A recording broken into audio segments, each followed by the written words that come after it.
This is Reality Dispatch, written by Jim Mins.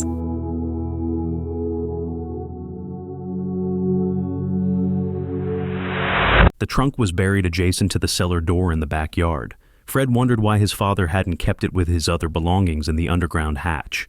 A question he would never get to ask. He knew his father was a collector, but he didn't realize he had gone to such great lengths. The spotting of the metal detector on the deceased estate the day before had made known the location of the box. Fred and his son Mitch each had a shovel to dig it out, but it was Mitch who put in the elbow grease. When the metal was exposed to the dirt, they grabbed each handle. The trunk was heavy, and Fred had to stop the exertion unless he were to experience another slipped disc, like the one he sustained from moving the family couch last October. The surgery from that procedure almost bankrupted him. Fred had to remind himself that at 58, his back-breaking labor days were behind him. "I got it, Dad," said Mitch as he heaved the box out of the dirt and slammed it down on the patch of grass next to his late mother's flower bed. The chest was bolted with a padlock that Mitch was able to snap off with cutters after he had gotten his breath back. Once the clamp had been released and the lid lifted, the remaining Sullivan men looked over Grandpa Sullivan's extensive collection of late 70s to early 90s pistols, mostly Glock and Berettas, prized examples of the craft. "Hot damn," said Mitch. 7 months later, Fred hosted a barbecue for local families in his church network. Stan Cummins joined him at the grill, and the two discussed the results of the college intake for the following year. Fred's son Mitch had taken a year off from studying after obtaining his high school diploma, so he missed out on opportunities for college. "Don't be too down on him, Fred. The debt these kids have to take on to get a college degree." He broke up his thought with a swig of his beer. "Let's just say, I wouldn't want to be in their position. It can take years to clear your finances from that sort of baggage," said Stan. I know. I'm not too worried. I just want him to care about going back to school. It's not the money I'm worried about. I have a plan to put him through and the money to do it," said Fred. He began placing the burger patties from the grill onto the serving plates after they had been browned. "Follow me. I want to show you something." Fred led Stan upstairs to his bedroom. "Honey, I want you to serve drinks while I take out the salads," Cynthia said to Fred as both men passed her on their way down the hall. "We won't be a minute, dear," assured Fred. Inside the bedroom, Fred removed 2 travel suitcases from under his bed. The thud they caused as they landed on the bed caused the mattress to indent. "Gee whiz, Fred, careful you don't mess up your back again," warned Stan. "I'm all right," said Fred. He unzipped each suitcase and opened them for Stan to observe. With ammunition aligned alongside each firearm, Stan observed the 44 Glock handguns and 53 Berettas unfired and, for all intents and purposes, untouched since their purchase. "You looking to start a war or something?" Stan asked.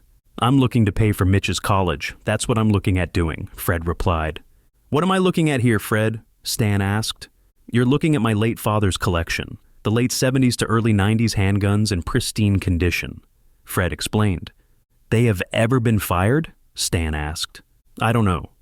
Stan retrieved a firearm and looked it over. "Nice weight to it," he said as he held it in both arms and posed in front of Cynthia Sullivan's vanity mirror. "I need help selling them. Are you willing to help me?" Fred asked. "Well, all right. What's in it for me?" "Well, I don't know. Half." The 2 men shook hands and placed the weapons back in their suitcases and under the bed before joining the families for lunch. 7 months later, Fred and Stan sat in Fred's Mazda in the car park of the Walgreens on South Calhoun Street. It was 3:30 in the morning, and Fred was nervous but optimistic. "It's a simple transaction, nothing more, nothing less," he said to Stan, who was breathing at a rapid pace. Stan said nothing. "Stan, this is America. We are free to make money if we want to. Where is your sense of enterprise?" Fred asked, patting his pal on the shoulder. "Please, just stop talking," Stan complained. An SUV swung into the car park and parked a few yards over and across 2 spots. Fred's phone buzzed. He had received a message. "Walk over with the merch. Slow," Fred said as he read the message to Stan. "I don't think this is a good idea, Fred. We should just leave," Stan suggested. "Are you kidding? We have so many of these to go. We can't get scared at the first one." "Come on, Stan," Fred said, removing his seatbelt and opening his driver's side door. Fred held the weapon on the barrel side and walked over with a skip to his step.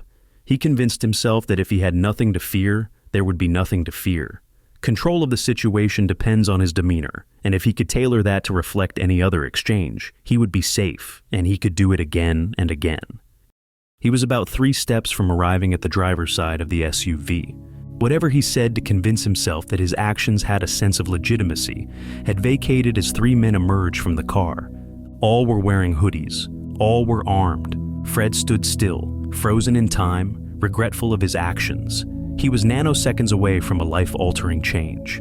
The fear of an unknown outcome stretched the moment beyond comprehension. He was suspended in time, facing impending doom. He wished he had stayed in bed with his wife. That's where she lay, asleep, unaware of the danger Fred was facing in the car park of the Walgreens. "What's up?" said the driver, who had emerged first.